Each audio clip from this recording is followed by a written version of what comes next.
23 বছর আগের এক সকাল ঢাকার পোস্তগোলা বুড়িগঙ্গা নদীর ওপর বাংলাদেশ চীন মৈত্রী সেতুর নিচে প্লারের উঁচু জায়গায় পড়েছিল এক তরুণীর লাশ।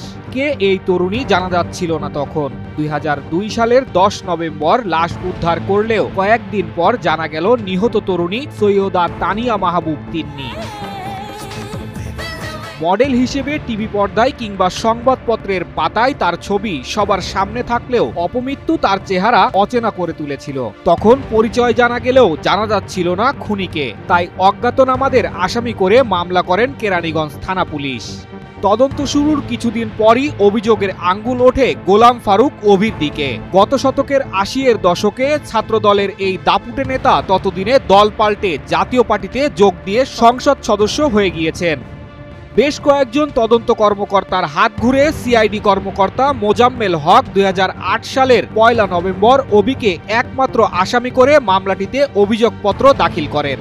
2 বছর পর পলাতক অভিকে অভিযুক্ত করে 2010 সালের 14 জুলাই শুরু হয় এই মামলার বিচার। তারও 14 বছর পর 41 জন সাক্ষীর মধ্যে 26 জনের সাক্ষ্য নিয়ে বুধবার রায় দিয়েছে আদালত। ঢাকার দ্বিতীয় অতিরিক্ত জেলা ও দায়রা জজ মোসাম্মদ শাহিনুর আক্তার রায়ে আসামি অভিকে খালাস দিয়েছেন। রায়ে তিনি বলেন, আসামির বিরুদ্ধে হত্যার অভিযোগ রাষ্ট্রপক্ষ সন্দেহাতীতভাবে প্রমাণ করতে না পারায় তাকে বেকসুর খালাস দেওয়া হলো। ফলে তিন্নিকে কে হত্যা করলো তা অজানাই থেকে গেল। অমীমাংসিত এমন মামলার ধারায় যুক্ত হলো আলোচিত এই মামলাও। এই মামলার বিচার প্রক্রিয়া শুরু থেকে শেষ পর্যন্ত অভি পলাতকই ছিলেন। রায়টিও হয়েছে তার অনুপস্থিতিতে। তিনি কানাডায় স্থায়ী হয়েছেন বলে অনেকদিন আগেই খবর আসে।